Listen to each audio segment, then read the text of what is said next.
Most people say they want to rest, but almost nobody actually knows how to rest. And here's the problem. If you don't rest intentionally, your brain never leaves stress mode. Neuroscience shows your nervous system has two main states. One is activation when you're working, solving problems, and producing. The other is restoration, when your brain processes emotion, consolidates memories, and restores mental energy. The mistake most people make is they think rest means doing nothing. But real rest means intentionally shifting your nervous system.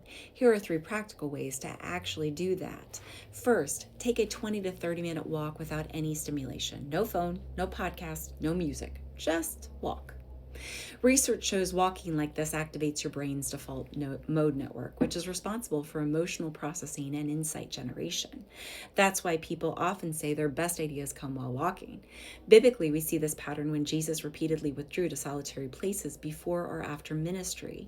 Jesus often withdrew to lonely places and prayed. Luke 5:16. Walking in solitude creates space for both mental integration and spiritual reflection. Second, you can practice intentional silence or prayer for 10 minutes.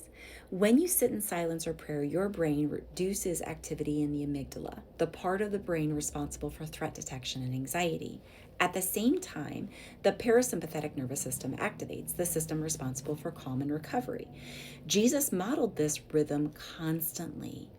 Very early in the morning, Jesus went out to a solitary place where he prayed, Mark 1:35. Prayer and quiet are not just spiritual disciplines, they are also neurological reset mechanisms. Third, you can spend time outside without multitasking. Being in a neutral environment and natural environments lowers cortisol, the body's primary stress hormones. Studies show that nature exposure improves mood, attention, and emotion regulation. In other words, your brain literally recovers faster outside. Scripture also reflects this rhythm of withdrawal into quiet places. Many moments of prayer, teaching, and restoration in the Gospels happen in the wilderness or outdoor settings. Even Jesus invited his disciples to step away from constant activity. Come with me by yourselves to a quiet place and get some rest. Mark 6:31. So here's a takeaway.